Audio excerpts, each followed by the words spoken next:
studios. We are talking about parties and Christmas.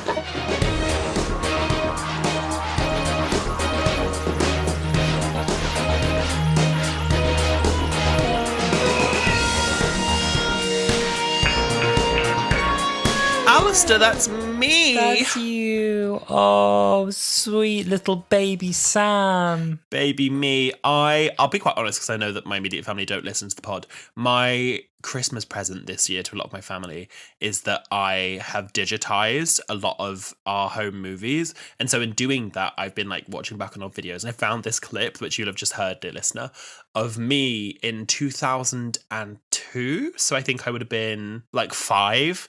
And it's just like, this is Samuel Player in the recording studio. And as soon as I heard it, I was like, oh my God, we need to put this on the pod. We need to. Yes, I it's so sweet. I wish my family taken anything like that of me. I love the way you're like, I'm in the recording booth. You were always destined to have a pod. Always. Literally, I knew. This was before the revival, baby, but I knew. See, I don't be mean to your young self. I'm not being mean. I'm just being descriptive.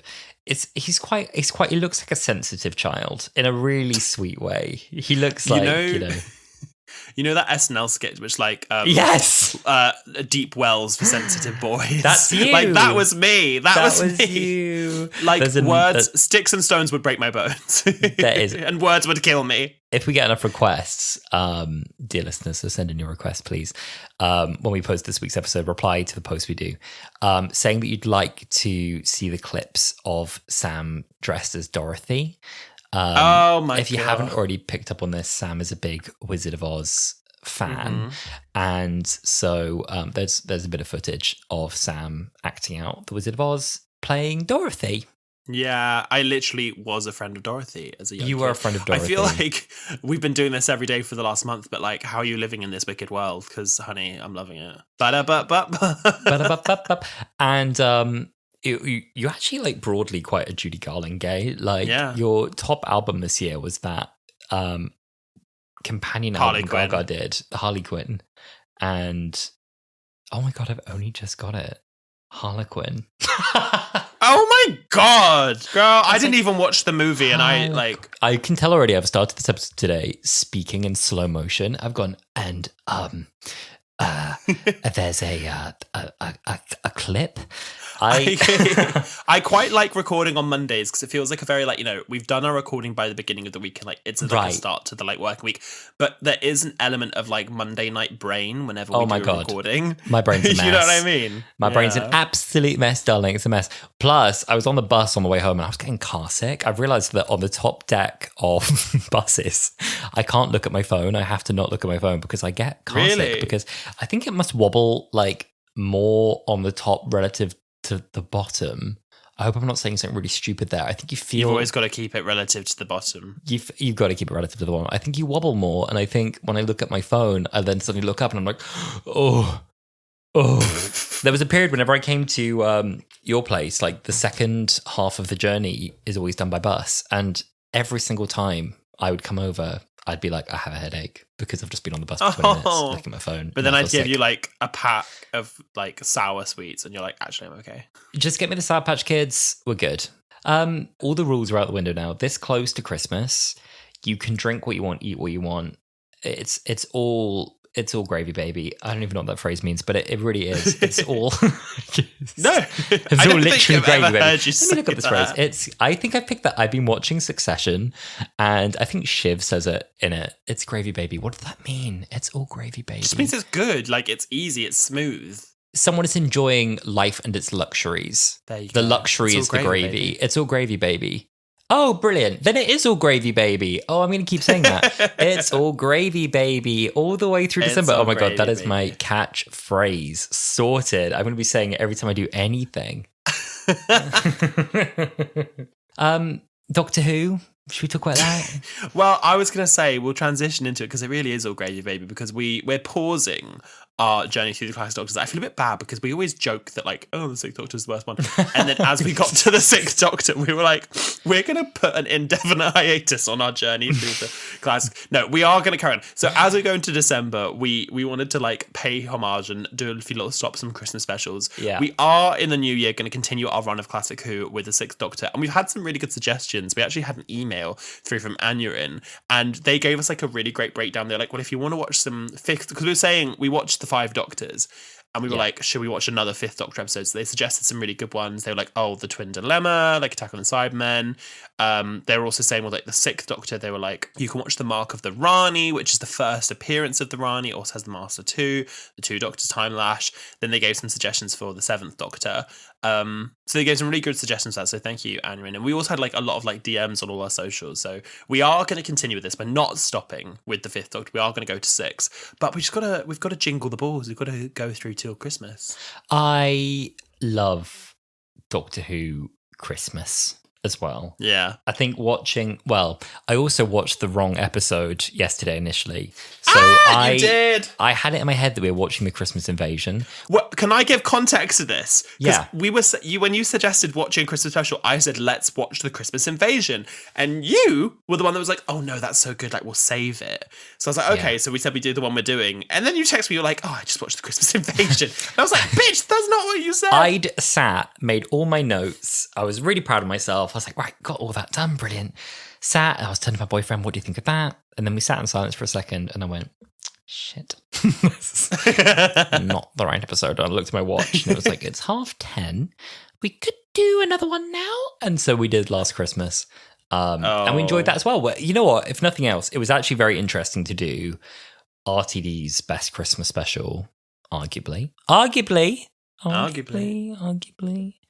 The Runaway Bride is right there. Back to back with Stephen Moffat.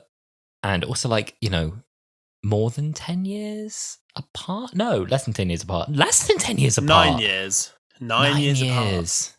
9 years. God, they're really different for only 9 years, aren't they? They're starkly different. I'm interested to watch some more. This is the first Doctor Christmas special I've watched this year.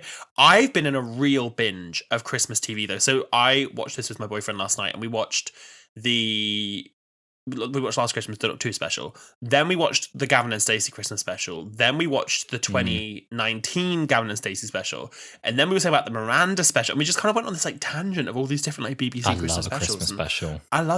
We watched the Outnumbered one recently, and I love it. I bloody love it. And we're going to get all of these coming up again soon, so I'm very excited. I'm a big Christmas person. I love it. It makes me feel warm and fluffy inside. There's something like, I honestly think for me, the best part of the whole year, always the case, no matter what, is that like window between about 8 p.m. Christmas Eve and about like 2 a.m. Christmas Day. Actual Christmas Day, you know, it's fine. That bit where it like turns midnight and you're like, oh my God, it's Christmas. It's Christmas, and when I wake up, it's Christmas Day. Like, it's definitely like a hangover from childhood excitement. Oh, it's midnight. Christmas Day. Any change? Christmas Day. It just gets me. It still gets me. No, me too. You still feel the magic. You still hear the bell. I always say that for me, the build up to Christmas is better than the day itself. This year has such great TV that my mum has such a thing like against watching Christmas TV on Christmas Day. She's like, oh, the day is too busy. You're not going to have time. I was like, I'm making time. I'm watching it. Last year, I went upstairs to my brother's room because he has a TV upstairs. Like me, my brother, and my cousins watched the church from Ruby Road, but like all the rest of my family did their own thing. But I'm like, we're gonna have to sit and like carve out like 3 or 4 hours to watch like all of these. And my mum was like, oh no, we can watch them on Boxing Day. I was like, that's not the point. That's not the point, Mum. It has to be live. Yeah, it has to be live. But no, I'm very, very excited. But it was nice popping back 10 years ago. This is a 10-year-old Christmas special to see, if you've not realised already, we are watching Last Christmas, which came out on the 25th of December 2014, written by our Lord and Saviour Stephen Moffat, directed by Paul Wilmhurst. I did have a look at what he'd done. He hadn't done like tons of recognisable things. Maybe I'm just being naive, but it was interesting to see. It had a viewership of 8.28 million and an IMDb score of 8.1 out of 10. Oh, very good. Very nice. Very good. It's funny, isn't it? We're doing another Moffat Christmas special. We haven't talked about it at all yet, have we, Joy to the World? Oh, no, we have. Do you know what? full honesty on the pod, we're not the official pod, we can say what we want. I wasn't hugely excited for this from the Children Need teaser and the clips we'd gotten. Yeah. But they released a trailer a week ago maybe now, and that got me very excited for it. I was like, oh, this actually looks like a really good romp. I agree. I almost would rather have just seen a trailer, no clips. I think two things put me off the clips. The first one, there was a really weird sound mix, and I previewed it, and it was one of those things again. It was when you watch a Doctor Who thing around non-Who people, and it was on the TV in my old flat, and I was like, I feel like I need to justify this. Turn to the other two people who were just staring deadpan at it, and you're like, we'll see. And then the other one, they done that funny lighting. Maybe it was another case of weird HDR conversion, but it looked really overlit and flat. And I was like, it's a small thing. It's a small thing. And also just seeing scenes out of context. I don't know. I always feel a bit ooh, I don't want to see it yet. The trailer got me. That excited me. Everything. What excited me the most was what Moffat did describing the concept of the episode. And I think the concept sounds really strong. A hotel where it's Christmas ever all at once, past, present, future, different time zones in every room. It sounds really cool. I think it's going to be good. But I also, again, I have no spoilers. I have no insight into this episode, but I feel like it's going to, from what I can see, it's going to be some, nativity parallels. It's a hotel. Maybe there'll be no room at the hotel. Something about them making a star. I think it'll have some kind of, nativity parallel. So I think it'll be a real Christmassy Christmas special. I think so as well. At some point, let me know, dear listener, if you want us to do this, because I have never watched since original air the Dr. Mysterio episode, because I remember watching it a year after the Wedding Ring River song and having to wait a whole year for it, and I watched it and I was like, this is just horse shit. This is awful, and I hated it so much that I've never seen it since. And I do kind of want to do a Wholala episode because I want to rewatch it, but I kind of only want to rewatch it for the pod. So do let us know if you want us to look at that episode. But I really like this one. I'm excited to talk about this one. I'm excited to talk about this one as well. I mean, I just warmed up for the Christmassy mood even more so by watching The Christmas Invasion than Last Christmas. But it's a nice nostalgic pocket to go back to 2014. Well, look, for anyone who hasn't seen the episode recently, hop on iPlayer. It's on there. You can give it a watch. But if you're not living in the UK and Northern Ireland and you want to recap the story, here you go.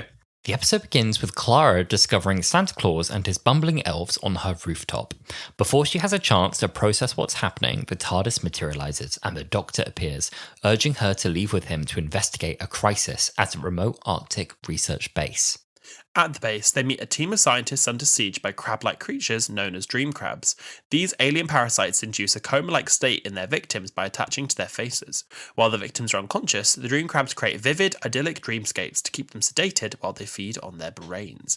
The Doctor quickly deduces the danger and warns the group that they may already be trapped in a dream, unable to trust their perception of reality. While helping the Doctor, Clara is attacked by a dream crab and becomes trapped in a dream. In her crab-induced dream, she's reunited with Danny Pink, her boyfriend who died during the end of the last series.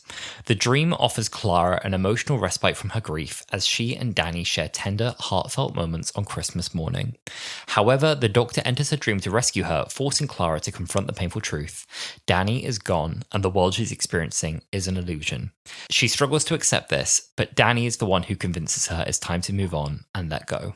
After they wake from this dream, the group realise their situation is now even more precarious than they thought, as they're within multiple layers of dreams. These dreams make it increasingly difficult to distinguish reality from illusion, with Santa Claus revealing himself as a construct of their collective subconscious, summoned to help them resist the dream crabs. With this help, the group escape the dream crab zombies and fly away on his sleigh, each waking up to their own reality, narrowly surviving the crabs. The Doctor runs to Clara's aid, who still has a dream crab attached. He realises it's been 62 years, and Clara is now an old woman. They have one last Christmas together before realising that this too is an illusion.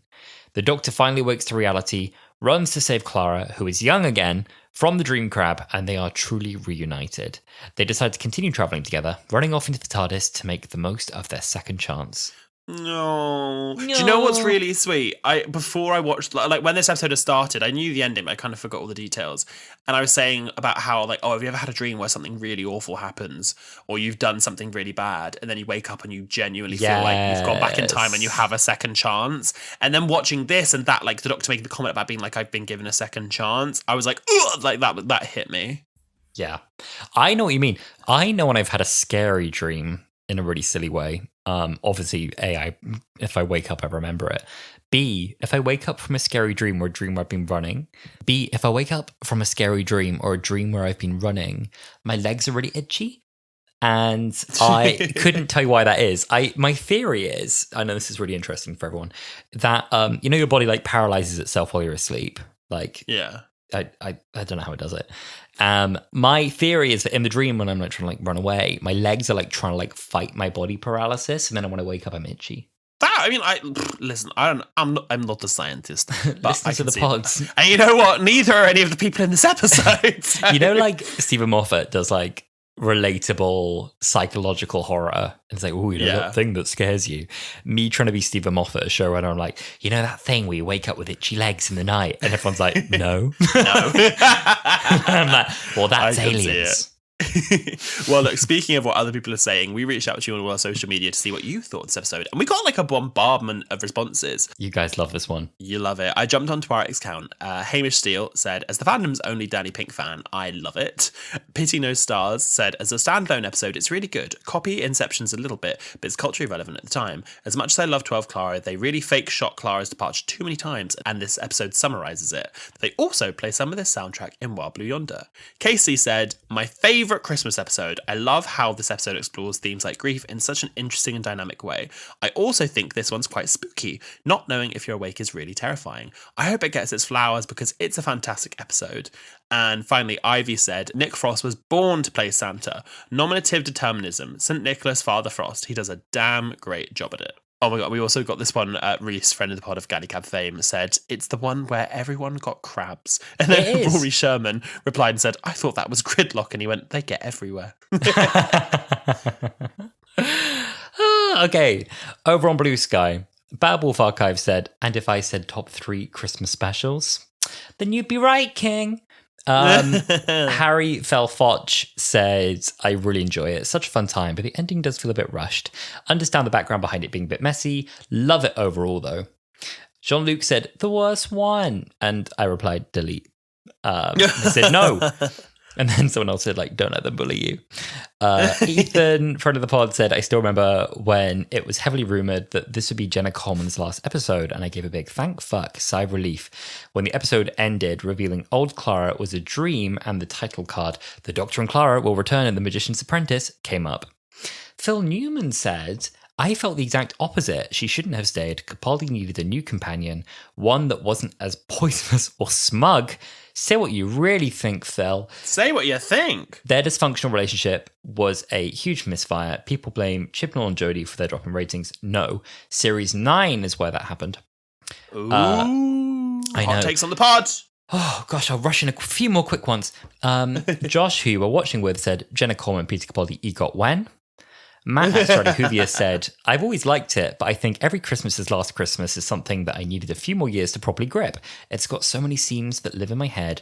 Reading from the base manuals was on my treadmill playlist for a long time. I need to have a listen to that. Great use of the soundtrack in that scene. JP said, an all-timer, love this special. I'm going to pick 2 more at random. Ryan said, I love the majority of the Christmas specials, and this is up there near the top of them. And Jolie said, absolutely brilliant, manages to feel like a horror while also being one of the most explicitly Christmas specials.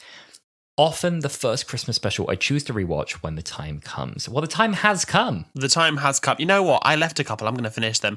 Jean, out Scout Daddy, said that they loved it. And Roy Sherman said, had it been Clara's exit, it would have been received as one of the better Christmas episodes. Oh. Ooh, hot takes on the pod. Hot takes on the pod. Thank you all so much for reaching out to us on this one. We got an overwhelming response in regards to us watching this episode. So thank you so much. I hope that you enjoy listening to us babble about it. I'm excited to talk about it. You lot are obsessed. Can I say 2 things right from the bat? I think both of us kind of did this week. We just kind of like wrote a stream of consciousness as we watched it. I love that the title sequence has the snow and like the jingle bells, but also, Hello. isn't it so jarring that Nick Frost's name comes after the episode title? So do like, Peter Capaldi, Jenna Coleman, Last Christmas, Nick Frost. I was like, what? Sir? What are you doing it? Simon Pegg did not get that. Simon Pegg did not get that. I thought the Christmassy titles were so nice.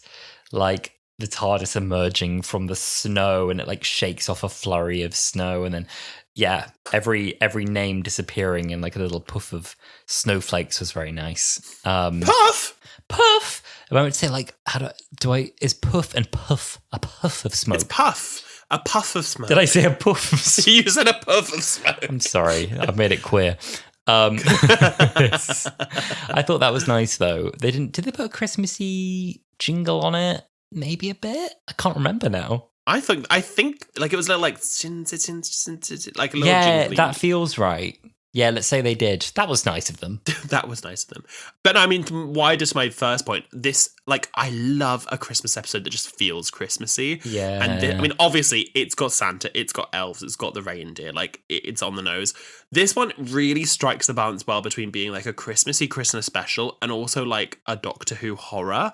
And those are two things that I like. This is whenever I'm like, oh my God, I should be the showrunner, I'd be amazing. Like, I would never think of this shit. Like, this is so good to like have those two things, and like you also then are melding like Alien with Inception with like the Santa Claus, you know what I mean? Like I would never think of this stuff. It's good because it's one of those where like Moffat goes in with a really scary story that is like on the line of like, ooh, is this for kids? And of course like kids love scary stories that don't patronize them, so I think it's done quite well because it's obviously not full Alien, it's not like full horror, it's scary. I think it is a scary story. I think like the face huggers are scary in this. They're not called the face huggers, obviously they're called the dream crabs. They are the dream crabs. No, they are called the dream crabs, you're right. I thought I'd heard some. Maybe it's because I forget that like I actually like fully forgot this when I was watching this, that Alien gets a reference. I was like, they're copying Alien and they thought they'd get away with it, and then they like mentioned, they're like, oh, like Alien the horror movie, and I was like Alien. Like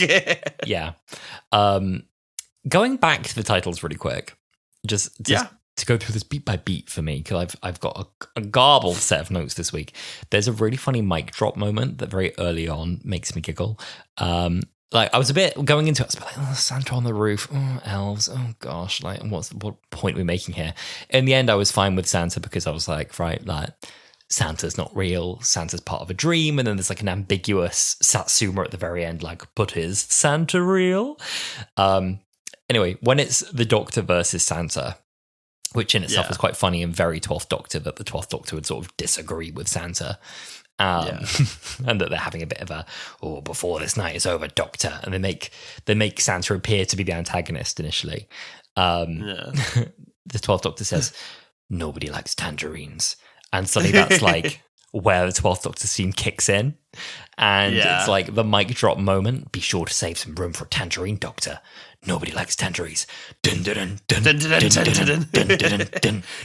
so 12. It's so funny. I first of all, for me, I was just like, I love 12 Clara. Like I always forget it. I don't always forget it, but like I'm always reminded of it when I see 12 Clara. I'm like, I love 12 Clara. Yeah. But yeah, seeing like the Doctor versus Santa Claus is such a funny concept, and of course, especially with the 12th Doctor, like of course he'd hate him. Like of course he would like not like him. There's a really cute thing like at the beginning that then is fed throughout the whole episode that like Clara never grew out of fairy tales, and like that's a thread throughout this whole episode because the Moffat era as a whole is like super fairy tale-y, but like when they're on that roof and he says that to her and she says she never grew out of fairy tales, and then like later when she's asked like, do you believe in Father Christmas, and she's like, I've always believed in Santa Claus, but he looked a little different to me. And like she's talking about the Doctor. I just love it feels so like Eleven and Amy for me, where it does. The Doctor is her Santa Claus. It's just so cute. Yeah, they couldn't really push much harder, could they, on like the fantasy era of Stephen Moffat beyond him like drawing direct comparisons, saying like, the Doctor's kind of like Santa, huh? And you're like, yeah, I guess so.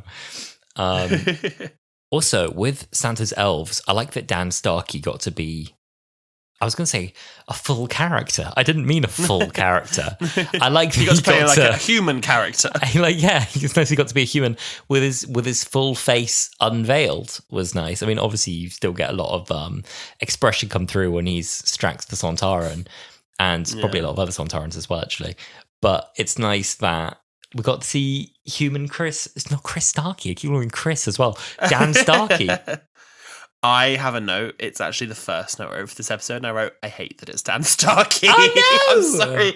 I like Dan Starkey, and he's really great, but he is so embodied to me as specifically. He has played multiple Sontarans, and he played Sontarans before Strax, but he is so known now for playing Strax, and it's so him that, like, I'm like, oh, that's Strax. And, like, it happened again when we were watching Flux, and he's playing like another Sontaran Flux, and I'm like, that's Strax. But the other thing, not to say two things like in a row, why did they make Nick Frost's beard look so bad? Like it's like that spray paint like that you get for like a school performance when you want to make your hair grey. I didn't notice I thought his beard was I just thought his beard looks like a dark beard that they've sprayed white rather than like, I don't know, like a Tim Allen circa like Santa Claus like actual like white beard. I don't know. Maybe it's just these are my two mean things I've said. Sorry, Dan Starkey. Actually, no, get I them love out. you. I love your performances. I just was Get them surprised out. to see you as an elf. But the beard. I was like the beard. It's all about honesty. You've got to say how you really feel about it. Exactly. I there's thought there's one thing I didn't like as well, but I'm going to save that till later. Okay, It's a fun one. There's more to come. The other thing the elves did that made me laugh is when they turn up later on to like quote rescue the team, and they're like strapped up, like they've got their guns, and they just turn up with their like tangerine grenades, and then obviously they reveal they're not real guns. But I thought they were quite. It's funny. unsuitable for children under the age of 4. The small parts you could choke. I enjoyed that. There were some bits that were like a bit stupid, like the humor didn't age particularly well. There were some things about like someone said something about the feels, and I was like, oh god, the feels. I was watching this with Josh, and he mentioned it at the beginning of the episode, and then I think I was like acutely aware of it, that the dialogue is so 2014. Like there's a bit when one of the elves goes, do the math, baby, and I was like, ooh. And then there's a bit where Nick Frost is Santa. He says, "It's me, sweet Papa Crimbo," and I was like, "Oh!" Like I thought sweet Papa Crimbo, that made me laugh a bit. The feels was one thing, and then the other like jokey like it's kind of funny, kind of not. I'm not like it was actually really not okay. But the whole like that's actually racist against elves. I was like, it's not that funny. It's not that funny. Cut the line. Yeah. Do you know what really? I premise. A, I like Dan Starkey. And B, I did really like this episode, but I feel like I'm just going on a tangent, things that bugged me. I really didn't like what just got old really quick was all the Easter jokes. Like they made the Easter joke, and then when the doctor said to him like Happy Easter, and I was like, oh, that's funny. And then later Santa makes a joke about like it's not Easter, and I was like, oh, we did Easter again. And then he was like, do you want me to call the Easter Bunny? And I was like, okay, like this just isn't funny anymore. We got it. We got it. Like, yeah, it's not like, you know, a rigorous crime. I was just like, this is getting old. This is getting a little old. Yeah, fair enough. Okay, things that were done well. I think we get a classic case of the good Moffat psychological games in this. Like even recently, he's been doing it with Boom, when it was like trying not to raise your heart rate even though you're stood on a landmine and someone just shot your best friend dead. Like, how would you do that? How could you possibly do that? How could you not react emotionally to that moment? In this one, it's you've got to go into the infirmary, but you must not think about what's in there. If you think about it, they can get you. So you mustn't look at them and you mustn't think about them. You have to do anything but think about them. Do not think about them. Do not look at them. And obviously, like, as soon as you're trying not to think about something, that's all you can think about. You're thinking about the thing. You do the opposite. You do the negative. So I really enjoyed that. I was so frustrated though when the Doctor and Clara come in and they start like bumbling around and they're like, "Oh, what are those?" And I was like, "No, don't look at them." But I like that classic Moffat, like, take something that all of us know, some kind of common behavior or common fear, and then weaponize that. Yeah, no, it's a very good moment. That moment really made me think of The Empty Child, like when they come and they're inspecting all the patients and then they realize they're all awake. That was really, really creepy. But yeah, this episode, it's fun and it's like jolly and Christmassy, but it does have a real like fear to it. And like you said, there's like a psychological fear as well. The scene that like really gets me is like, oh, I love this and I hate, like it's terrifying, is when Clara's gone to get the dream crab face hugger and she realizes it's got out. And she hides under a table and she's kind of rocking herself and she's just doing maths to try and distract her brain. Yeah. And she like starts thinking about Danny to try and distract her. And she just looks up and she sees it above her. And she does like an it's just a iconic scream. companion scream. It's such a good companion scream. Yeah. It's really creepy. It was a good scream. Last week in the Five Doctors, Liz Sladen had a really amazing scream. Yeah, when she does that stupid fall down a gentle slope that we did a reel about and a TikTok about and everything else about, and she falls down this little slope. And she goes, it's an extraordinary scream. And then Sadie Miller commented and kind of pointed out that scream, was like, "Oh God, Mum's doing a good scream there." And I was like, "Isn't she just?" Yeah. Anyway, what was I going to say about that point? I can't remember. Did you know that Clara is actually named after Elizabeth Sladen because her name is Elizabeth Clara Heath Sladen and her middle name's Clara, so she's named after Liz. That's really nice. I like that. I didn't know that. That's a good fact. Yeah, I feel like it's something that someone probably has told me before, but I wouldn't have remembered it. The counting, doing maths to distract yourself, it really works, by the way. If you are someone like me who, like, I'm fine with having injections. You know, if you can do that, that's fine. I have fainted having blood tests before. There was one that I had quite early morning and I hadn't eaten anything before I went in. I don't even know if I'd had any water that day. And he started taking the blood and he was like, "Are you all right with, blood? Are you all right with needles?" I was like, yes, fine. Sat up in this chair. And he got through like a tiny bit of blood and I turned and I looked and I went, I think this is the actual noise I made because I was like starting to faint. I went, Ugh. And next thing I knew, I was just looking up at the sky. He was looking back at me and I could see the lights of the ceiling and couldn't remember where I was. And in my head, I was like, oh my God, I've been in a car crash. Like, I was like, why am I here? Like, what's happened? And he was like, you fainted. And I was like, oh. And he was like, don't move. I'm going to get you a glucose drink. And he ran out. And I was like, oh, I must. He left you alone? Well, like, he was like, don't move, because he had to get me the glucose, and it was just me. He was like, don't roll off the table. He'd like laid me down at this point. Anyway, if you are like that and you need distraction, doing hard maths is an excellent mental distraction. Also, just generally, if you're feeling panicky, do maths in your head, mental hard maths. Yeah, no, that is good. It's a very good way to stretch. I liked the what's the name of the one that was nearly a companion? What's the name again? It's fallen out of my head. Shona. I liked that Shona was singing a song and they were kind of like, well, she's dancing. That's so weird. They were like, if it works, it works. However, and I'm sure it's a licensing thing, shouldn't have been Slade, should have been Wham, it should have been Last Christmas. It's called Last Christmas. Like, it should have been Last Christmas. It should have been. I gave you my heart. Did you notice that Slade is the Doctor Who Christmas song? Like, it's the one that they can license. It's the same as You Had the Reception Without Me. Oh, is it? They had the reception. Yeah, they're listening to Slade. Slade is a bit cheaper. Yeah, I know. Literally, they're like, oh, you can license us. It's fine. It gets us the promo. Or like at some point, someone just did a really good deal and they just managed to get hold of it in perpetuity. They did one licensing deal and they were like, right, we've got it forever, so use it. You're right. I wonder if for that, when you can't get the licensing, we don't know if you'll have the licensing unless they did it in advance. I wonder if they did a few options, because she's not singing any song. She is singing that song. She's like singing along to it. She's mouthing it. She's like dancing in time with it. Do you know what? If I would have initially said no, just from my experience with work, they normally would try and clear it before you film it. However, it's smart to do that because then you don't miss out on like a push the button scene where the whole episode is running on this one gag of push the button, but then you lose the beginning of the gag because you don't get the licensing. So I think someone messed up there where they shouldn't have filmed. If it was that pivotal to the episode, they should not have filmed it before they had it cleared. But Yeah, I don't know. I really like that scene. And I really like you're saying, with the mental arithmetic, where I like when the Doctor uses Danny to distract Clara, and it's in a really endearing way because he thinks Danny's still alive, and it's like, oh, he's probably thinking about other girls and doing this and like doing all sorts of precarious things.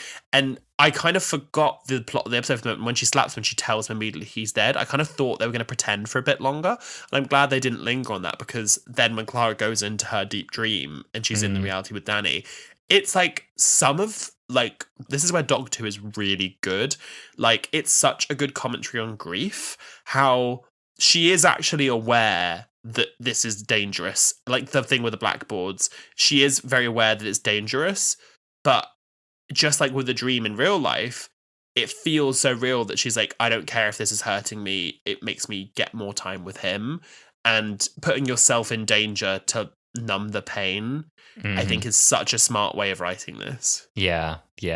I like that. Like, Danny, the memory of Danny is the anesthetic.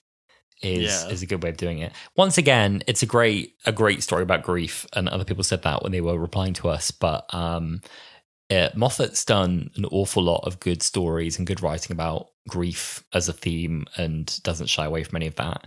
The whole scene where Danny, who is really Clara's subconscious talking back to her, because she's dreaming him up, remembering him, and inside the dream, the Doctor even says, like, oh, the dialogue's pretty good, like, that you're remembering right now, that you're creating. He made him an inch taller, though.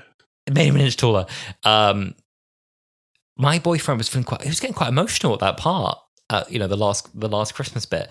It's one, and I think Josh was too, watching it with you. Yeah. And it was a bit of a moment of like, I was a bit like, oh, emotions. Because it's one of those I turned, I was like, oh, okay. It was one of those stories that I sort of know bit by bit. And I'm like, oh, it's Danny Pink. And so it didn't move much in me, but I was like, oh, this is objectively quite sad. There are genuine moments in Doctor Who that like make me tear. I cannot watch that clip in The Soul on Earth where Sarah Jane and Jack realise it's the Daleks without tearing up. I will, if I watch the clip right now just dry, I will tear up. Like when she realizes that, like, when they both realize that like they're gonna die, and she's like, oh my god, my son is going to die, and like he's like, there is nothing I can do. Like things like that will always make me cry, but things like this, I agree with you, like I forget that they're like, that makes me emotional because I love Doctor Who so much, but this is just an emotional scene, and it's a real great commentary on grief. And like when someone like Josh is watching it blind, you're Josh, and has like a visceral reaction to it, that's when I have to remind myself, I'm like, oh, this isn't like just an episode of Doctor Who, like this actually is a really good commentary on grief. And you do have Doctor Who stuff in it, like I love the Doctor's communicating with Clara through the blackboards, just like how then she does to him. It's like her self-conscious through the Doctor, showing the blackboards, and then his self-conscious through Clara is shown through blackboards and Heaven Sent. So you get like little Doctor Who-y stuff, but it just is a really good commentary on grief, and like it doesn't surprise me that they got so emotional about it. Yeah. On the subconsciousness coming through, I loved the messages that Clara is receiving from the Doctor in her dream when she starts. First of all, it's just funny to me that on the blackboard it just says Clara, because our running gag has just been Clara, where is Clara Oswald? Clara. And so that being in there made me laugh. But also like when it changes, she tries to wipe it out, and it's like dying, and then she keeps trying to rub it out, and it's like, you are dying, and then she turns around, it's just got like dying written all over her. That's when my Josh said to me, this is what a panic attack feels like. And it's like, it's true. Yeah. But I really liked that, like her kind of, it's just like one of those really icky moments, just like surrounded by the word. And that actually, what was really visceral for me was the description of like what's happening to them. So yeah, again, it's one of those where it's like, it's described in a way you don't really see any of it happening, but the description is so... He says that your skin is separating from your skull, and it's drilling into your brain to drink your brain like it's through a straw. And like, again, she looks like in the mirror to see if there's any wound, and she doesn't see a wound. But just hearing that... But the way they describe the pain is worse. They're like, it's like ice cream pain. And I was like, somehow that's worse, because it's such a familiar, like, I know how that feels. Yeah. That really got me. Like that probably is like borderline how dark can Doctor Who get in terms of like the goriness. Yeah. Describing something pretty gory. I know. Oof. But I had that written down, the parting of skin and bone and slurping the brain through a straw. I'm sorry to anyone who's listening to this. It's so and gross. feeling a bit woozy from that. But it was, I know. pretty unpleasant. It's pretty unpleasant. One thing that's nice, though, in that little scene, and again, it's just like a Doctor Who thing, is when the Doctor's like, I'm in the dream as well, and then you pan away and you see them both with the face huggers on. Did you see that the Doctor's holding Clara's hand when they're lying together? And of course it's like, I guess because it's like, we're making a psychic connection. But yeah, no, I know. But then later in the episode, when they all have to hold hands, and she's like, "God bless us, everyone," they're like, Santa's like, "You got to hold hands." The Doctor's like, "Oh no, I don't hold hands. I don't do that." And then he goes, "I'll hold Clara's hand if I have to." And he's like, "I won't hold anyone's hand, but I will hold Clara's hand if I have to." And like that, I thought is really cute. I love it. I know we're going to have to move on to another section, but before we do, the jokey like thing I had that I didn't like in the background, like this is a house that Clara has dreamed. Like this is like a mansion. She's dreamt this house up. She has the ugliest CD player behind her. It's like one of those really big, boxy, like early noughties ones with like the big speakers that has like a little tape player in the front. And I was just like, if you were dreaming up your dream house, like, why are you dreaming up such an ugly CD player? What an ugly CD it's player. So what poor stupid. Taste. What poor taste, Clara. It's so stupid, but I just was watching and I was like, that's a really ugly CD player. I love the other thing she was dreaming as well. That she's dreaming up her perfect Christmas presents and she's guessing what they are. She's like, "Oh, you got me a ticket on the Indian Orient Express and permission to have a cat." And later on, when they're unboxing their presents, there's a cat box behind her, like a cat cage. And I'm like, "Oh, she's gonna get the cat." And I was imagining like Clara and her cat. What kind of cat would Clara have got if she hadn't died? And we'll never know. We'll never know. We'll never know. We'll never know. She's such a cat person. Oh my gosh, she really is. One thing I love in this episode is all the teasers that this is a dream before we really, because it literally is Inception. So I worked out Clara is in 5 tiers of dreams. There's real Clara, which we'll call tier 1. Then there's tier 2, which is old Clara. Tier 3, which is Clara at the base, like on the sleigh. Tier 4, which is Clara after they've been attacked on the base. Then tier 5, which is Clara in the mansion with Danny Pink. So there's 5 different tiers of Clara here. But way before we realise that they're all in dreams, there's loads of like verbal teasers of that. So there's a bit where Clara goes, "Is this real?" And then there's a bit later where Shona goes, "Am I dreaming?"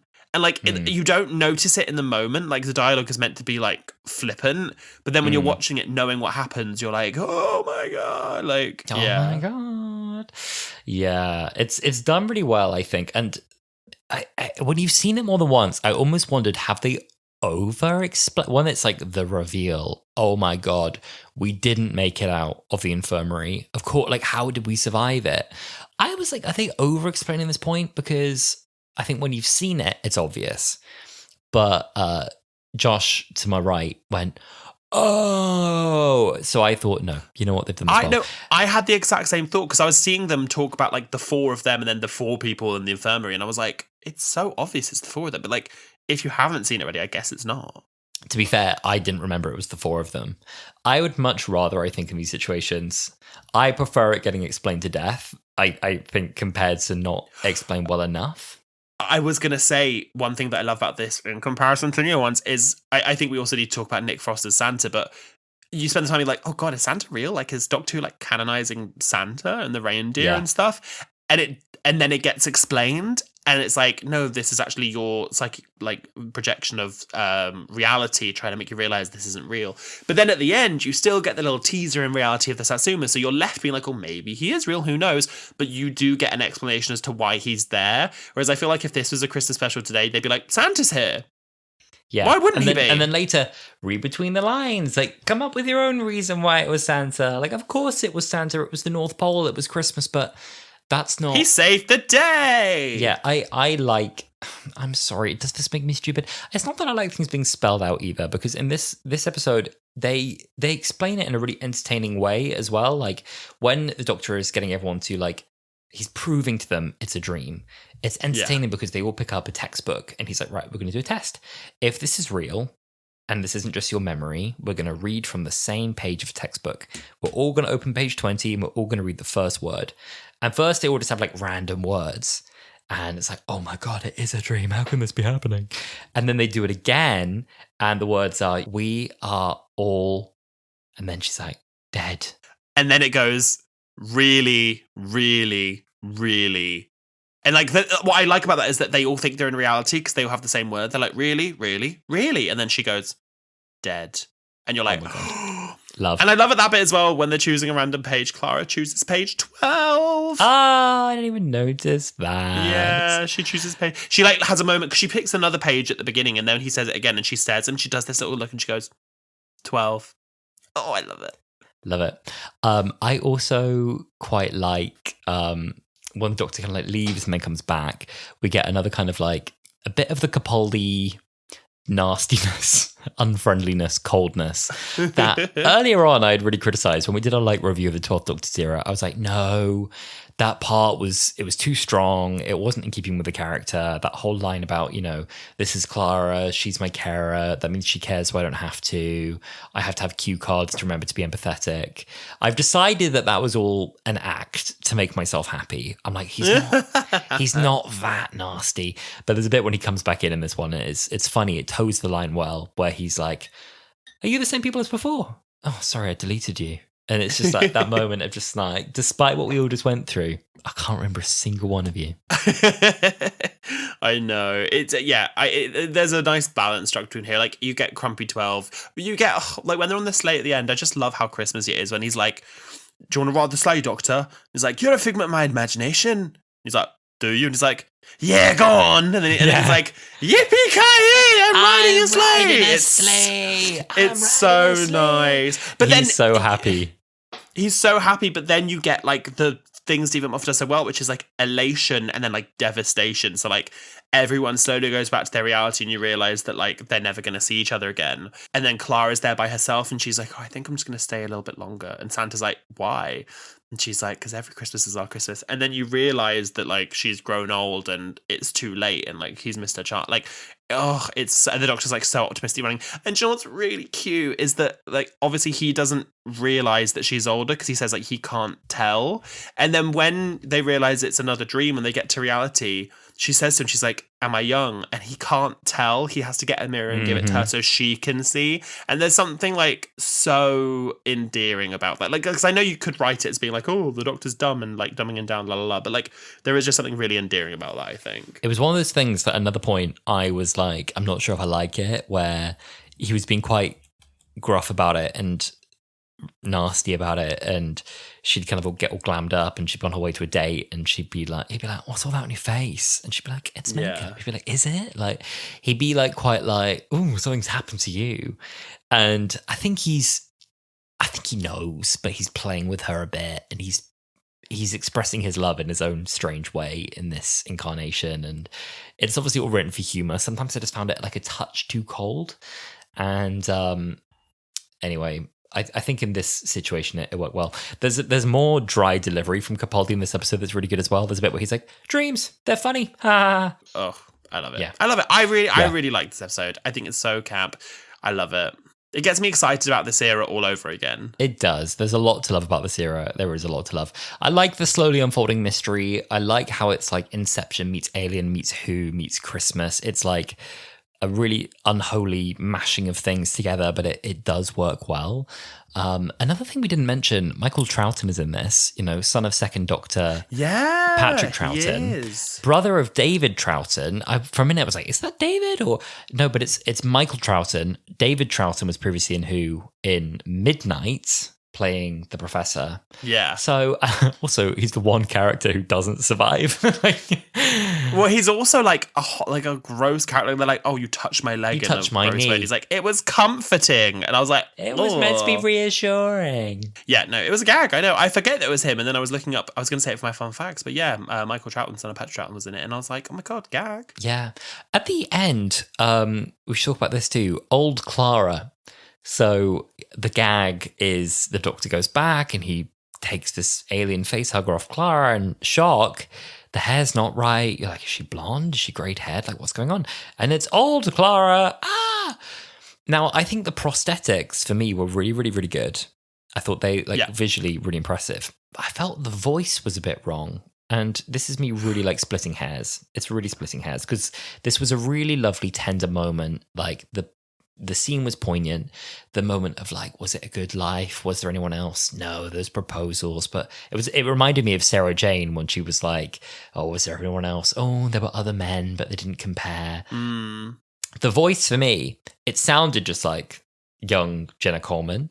And I think for an elderly woman, it just needed to be a little bit slower and a little bit more gravelly. See, for me, I didn't have as much issue with the voice. Josh was saying, like, oh, her voice is weird. And it's because she's doing, like, a much more northern accent. Like, her version of an older, well, doctor, you waited a while. I grew up. I travelled. Like, it's a lot more northern. But what's sweet is that, like, and about the voice specifically, I have a point for this, is like there's real lovely parallels between this and the time of the Doctor where like when the 11th Doctor gets old and he can't pull the Christmas cracker and Clara has to help him, and in this she can't pull it and Capaldi helps him, which is sweet because obviously Peter Capaldi is a lot older than Gemma Coleman, but in here he feels so youthful and she obviously doesn't. But I watched immediately after this, it made me want to watch a bit of Time of the Doctor, so I watched that clip of Time of the Doctor, and Matt Smith's voice, he just puts a bit of a croak on, but he talks like this, Clara. And I was like, oh, I actually think her old lady voice was better than his old man voice. Yeah, it just felt... I agree. I love that moment. I love that there's a parallel between the two and that care at the end for like, oh, don't worry, I'll help you pull that cracker. And it's like returning the favour at the end. But it just felt like it was so good apart from... She just seemed too alert. Like, I was like, this elderly woman's just woken up in the middle of the night. I just needed her to feel... Just take a moment more to, like, speak a bit more slowly and get her words out, I think, to show that it's been a long time and I'm a bit old. But instead she's like, oh, hello, doctor, come back to see me again. And I'm like, oh, we're very northern, but we are young. I don't know. The voice was like, I don't know, too bright, I found, for me. I just liked the return of the old people prosthetics. It's not something they did, as far as I'm aware, in Jodie's era, and it's certainly not been anything they've done since then in 14 or 15's era, but it felt like such a staple of like RTD, where like, you know, we had multiple old faces for David Tennant, even within the same series. In Torture, we got to see old Clara, we got to see old Rory, we got to see old Amy. Old Amy, yeah. We got to see old Clara, and it felt like a real rite of passage that she got her old Clara. You know, we got old Eleven, obviously. I've just remembered that old Amy in Amy's Choice is the same age, roughly, as old Millie Gibson in 73 Yards. One of these is not like it. And people were ripping into the 73 Yards makeup, and now I'm like, oh. It's so funny, like 73 Yards. Millie Gibson is meant to be 40, and she listen, skincare in 30 years time could be fantastic, or not 30 years, 20 years time could be really top tier. Who knows what medical marvels boots will come out with. Right. There was one thing I noticed, small stupid point, and I wonder if it was deliberate, but every time they cut to Clara in this story, it's really subtle, and it could just be totally incidental, but she seems to have like a soft focus on her face, like a bit of a glow, like a bit like, the Hobbit movies have got that horrible soft focus glow on them. Oh yeah. It's like to try and make sure nobody looks too old. It's just a bit of that like Vaseline on the lens thing. And it's only on her face. Like within the same scene, they'll cut between her and the Doctor, and she's got a slight glow on her face. And I was like, that's interesting. I don't know if it's deliberate. I've not noticed. That's interesting. Or if actually that's relevant to the fact that she is dreaming as an older woman, and maybe this represents on some level the fact that she's an old lady remembering being young or something, and so even her appearance is a bit of a dream. I think that could be a complete chance thing. It could be. It's not something I noticed, but I do. I this is one of the things I love about Doctor Who, is whether or not something was intended, you can think it to be true, and it just adds like depth and lore to the story. And I think that is a really fun way of saying, you know, with Clara seeing herself in that dream, she's seeing herself as a younger version of her. Of course, there'd be that like soft focus on the, you know, vision of the dream. So it's interesting. I like it. I support it. Yeah, thank you. And then I guess my final thought was I really like Shona, and obviously there was the rumor that she was going to be the new companion, and I remember that at the time. And I wasn't really sure it was anything more than a rumor, and I don't want to spoil anyone's fun facts, but it it really was, it wasn't fully fleshed out, but it really was a consideration that Shona would have potentially been the next companion after Clara. Yeah. And I think she would have been great. Yeah, no, I think she would have been really good. There was a whole big thing on, like Tumblr at the time where they were like, it should be Shona, it should be Shona.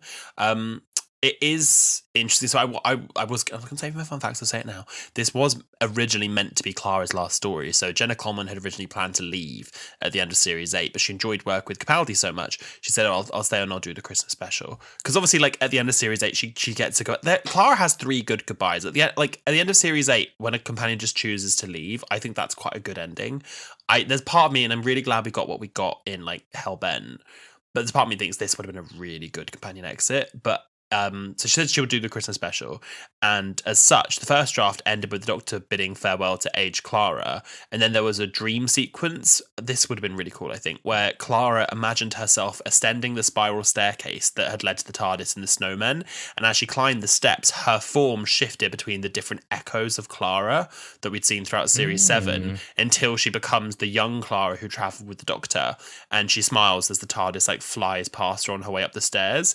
And this coda adapted an idea that Moffat originally had conceived for the Day of the Doctor, because at another stage she was supposed to die of old age, and Capaldi apparently was one that convinced Coleman to stay on for Series 9, prompting Stephen Moffat to rewrite the ending.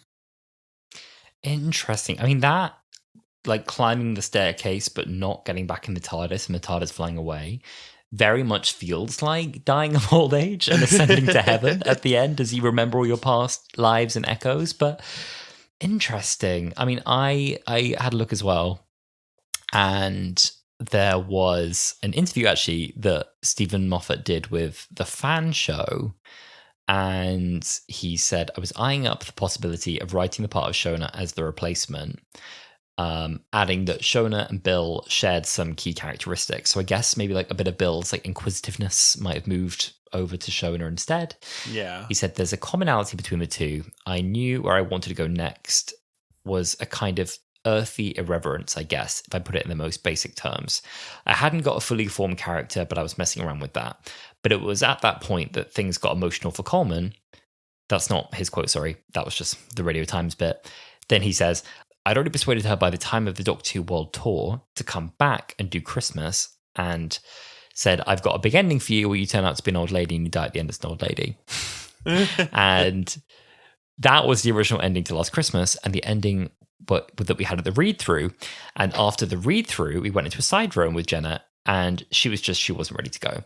She thought she was ready to go, and I think in my heart, I knew she wasn't ready to go. And she said, I'm not sure I'm actually ready to go. And I said, well, if you're not ready to go for a job like this and a show like this, you shouldn't go. It's too damaging. It's too emotional. It's too big to leave before you're ready. You mustn't do that. I love how honest he's been with that, because it wasn't really until doing my research this episode that there's a million rumor mills, and it was clear that it was written that she could have left at any of these points. And I do love the idea that she just loved the show so much and loved Capaldi's Doctor so much and loved what they were doing so much that, like, I think a lot of times when you're doing Doctor Who, you feel like you have to stop because you're going to get typecast or you're only going to be known for this and you're whatever. But my mentality would be like, how rare is it that you get to do a job that you absolutely love and would be so lucky to have people love that you're doing it? And I know it's so funny because now people love Clara so much, but I remember at the time that people hated Clara, and I'm not surprised she was like debating leaving. But how lucky are you to get to do a job that you love, that is so fantastic, so amazing? And I would hate for any actor, like anyone now making Doctor Who, to feel like, oh, I should leave. Like, I should. It's my time, when they might not be ready to go. Because how lucky are we to have got Clara in Series 9 and be able to see the ending that she got? I think that's so fun. And much as any of the endings would have been satisfying, I'm so glad that I feel like the arc wasn't quite finished and we got to see where that went. Yeah, it's weird now because we obviously know what happened next. So, of course, it feels premature. So it's really hard to say, like, oh, would that be the right time? Because there's a whole other series of content that we're used to and a different ending we're used to. I don't know. It still feels like it's quite soon. I guess he would have had the Impossible Girl story conclude and then a full series with Capaldi. By this point, this is Clara's third Christmas special. Yeah. So it was quite a lot, wasn't it? But then that feels quite a sad note to go. I mean, not that the note she did go on was particularly happy. But well, it was optimistic. It was optimistic. She gets like a hopeful twist in the end that she gets to fly her own TARDIS and kind of cheats death for now. But this one feels, I don't know, she did live a whole life and maybe we can still meet her again. It's a bit open-ended in this one. But the idea that her boyfriend died in the last episode and then in this episode she dies, it's a bit sad. It's a bit sudden, isn't it? It's a bit, yeah, I don't know, it feels a bit. I'm glad that the cards fell as they did. Yeah, it feels like there's almost no time for her to recover from that fact. Yeah, no, I'm glad it went the way it did. Yeah, I'm happy it went the way it did personally too. But I respect those of you saying you'd preferred it otherwise. You're wrong. Me too. But that's okay. You're wrong, but I respect it. But that's all right. It's all right. Well, look, I loved this little trip into Christmas past, but I have something else I want to do with you, Alasdair. Okay.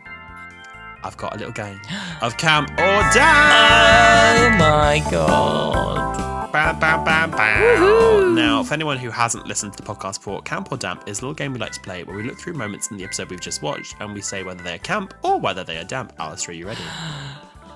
I'm ready. I'm ready. Dancing to Slade in front of the dream crabs. Camp or damp? Camp. Really camp. Camp in a very Doctor Who way. Camp. Doctor Who. That's so much. I wasn't quite sure how to respond to that, but you're so right. Like, it's camp in a Doctor Who way. Yeah. I know what I mean. Yeah. Santa and the elves saving Christmas. Camp or damp?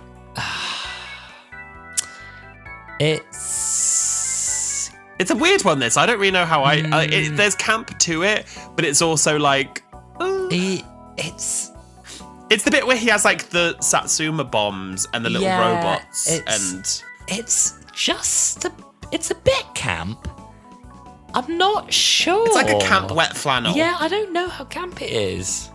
If he was played by Jonathan Groff, it would I think that's it. I don't think I can call the casting camp, so no.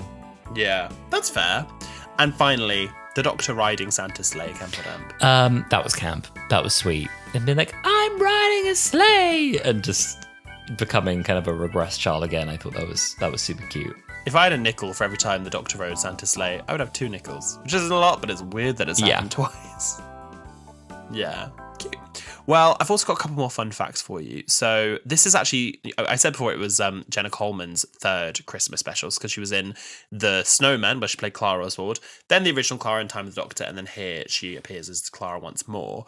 But this is also the third consecutive Christmas special to feature Dan Starkey, my best friend. He had previously appeared in his recurring role as Strax Sontaran in The Snowman, and then he appeared as Commander Scar and his unnamed subordinate in The Time of the Doctor. Yes. And a little final fun fact, Stephen Moffat almost put K9 Mark IV in the episode, but decided against I read it. that. Where would K9 have gone? I think the whole point is that it's a dream, and the Doctor's like, I think there must be a moment, maybe where I think this is going to be kind of camp where the Doctor's like, they need to like figure something out. Once he's realised he's in a dream, maybe when Santa's gone, and they're like, what are we going to do? We need to sort out this code. And the Doctor's like, we're in a dream. We can use anything. And then turns like K9 comes. Like, that would be such a cute way of like, having like there's no explanation as to why it's K9, but of course it is because it's a dream. Yeah, you can do a good way of going full fan service actually at any point is just to decide that all the characters are in a dream and then just be like, we can do anything to solve this problem, and then bring in any. Can you imagine like Rose comes around the corner and she's like, you're in a dream, Doctor. Yeah, bring everyone back. Why not? This is like when they were going to bring Jackie Tyler on the FaceTime call in Power of the Doctor. Why not? It's a dream. Why not? Well, thank you so much, dear listener, for joining us in this little Jingle Bell Through a Christmas special. I think we might have a couple more Christmas specials up our sleeve before the year is over, so please reach out to us on all of our social media and let us know which of the Doctor Who Christmas specials would you like us to watch. You can reach out to us on all of our social media. We're everywhere at Wholala Pod. We're talking X, we're talking Blue Sky, Instagram, TikTok, and Threads. You can also email us your Doctor Who fan anecdotes at wholalapod@gmail.com and rewatch old episodes of the podcast on our YouTube channel, which is also at Wholala Pod. Yes, you can. And you can rate us 5 stars if you really enjoyed this episode or just enjoying the show. You can follow us to get notifications when we drop new episodes. You can buy us a coffee at ko-fi coffee. You can share this episode as well with a friend who you think might enjoy it. And get in touch. Let us know what your Christmas plans are. What are you watching to feel festive? What's your favourite memory of seeing Doctor Who at Christmas? What's your least favourite Doctor Who episode? Do you hate Doctor Who Christmas specials? And remember as well, if you've got any confessions, anecdotes, behind-the-scenes stories, or run-ins with the talent, you can always send us a fanecdote as well. hurtlepod@gmail.com. Thank you so much. Well, we will see you next week when we're looking at another Doctor Who Christmas special. Yes. Do we say which one, or is it a surprise? Well, I've written one on... Okay, well, I will say the one that I thought... The one that's on the doc that me and Alice share is the one that I think we should do. I think we should do The Time of the Doctor. I'm in the mood for that. Like, Wooden Sontar... No, Wooden Sontar, Wooden Cybermen. Like The Time of the Doctor. We were... Fun fact about Wholala Law. We were planning on doing The Time of the Doctor last Christmas. The episode before the Church on Ruby Road was meant to be Wholala Watch Time of the Doctor, and then we had to stop that because we got the Christina Rotondo interview, so we couldn't do it in the end. Oh yeah. Yeah. So I want to do that. But there's so many other good ones. I really like the Doctor that we did in the Wardrobe. We've never done Last Christmas. No, never done Last Christmas. We just did that one. We've never done A Christmas Carol. We've never done The Christmas Invasion. Alice is clearly prepared, so there's lots we could do. I am, and also this is the flooding year, The Time of the Doctor. I can tell my flooding story all over again. Yeah, there's going to be a lot of listeners that don't know your flooding story. I'm in the mood for Time of the Doctor, please. You're going to have to reach out to us on our socials and let us know. Yeah, fantastic. Please do. All right. Nice. Well, thank you so much for listening, and we will see you next week. We will see you next week. Have a very festive week off. Yes, enjoy.